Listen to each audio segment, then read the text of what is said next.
पानियान सार मु आपणकर की दोष करथिल पानियान सार की क्षति करथिली जे ए जमी को नेकी आपण सरकारी खातार अंतर्भुक्त करदेले। पानियान सार ए जमीटा मते फेरई दियंतु। पांड्यान सार आमे दुईटा परिवार ए जमी रे चलुथिलु, वर्तमान आपण काहेकि ए जमी को नेकी सरकारी खातार अंतर्भुक्त करदेले। पानियान सार फेरई दियंतु ए जमी। मु जने आदिवासी खड़िया लोक अटे। ए जमीटा मो अजा एवं बापा देहांत परे मोर थिला। वर्तमान ए जमी मोर नुहे। पांड्यान सार आम राज्यर मुखिया से ए जमी को नहीं जाइकी सरकारी खातार अंतर्भुक्त कर देइछंती। ए जमी गोटे पटारे थिला 4 एकड़ 16 डिसमिल, आ गोटे पटारे थिला 1 एकड़ 43 डिसमिल। समुदाय जमी को नेकी पांड्यान सार सरकारी खातार अंतर्भुक्त कर देइछंती। वर्तमान मु एवं मोर भाई जमीहीन हो जाइछु। आम पाखरे जमी नहीं। ए जमी चाष करी आमे आमर उभय परिवार को आमे पोसुथिलु। वर्तमान ए जमी मोर बोली आम कहि पारुनी।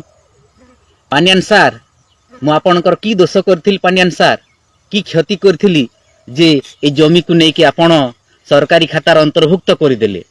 पानियान सार ए जमीटा मते फेरई दियंतु। पांड्यान सार आमे दुईटा परिवार ए जमी रे चलुथिलु, वर्तमान आपण काहेकि ए जमी को नेकी सरकारी खातार अंतर्भुक्त करदेले।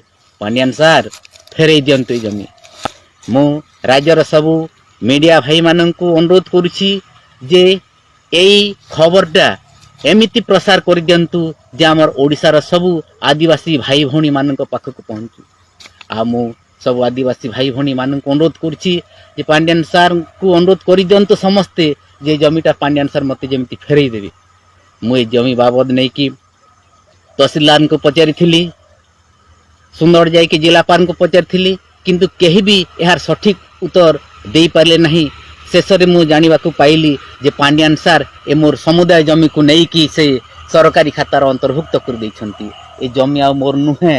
ए जमी सरकारी खातार अंतर्भुक्त हो जाइछि। वर्तमान मु जमीहीन होई गली। पांड्यान सार ए जमीटा मते फेरई दियंतु। ए जमी चाष करी मु मोर परिवार पोषिबी, मो भाईर परिवार पोषिबी। पांड्यान सार ए जमी को मते फेरई दियंतु। आम राज्यर सब आदिवासी भाई भौणी मान को मु गुहारी करुछि, अनुरोध करुछि जे समस्ते मिसिकी पांड्यान सार को अनुरोध कर दियंतु जे जमीटा मते फेरई दियंतु। सरकारी खातारू बाहर करिकी मते मते हस्तांतर करंतु। भाई माने समस्ते पांड्यान सार को अनुरोध कर दियंतु।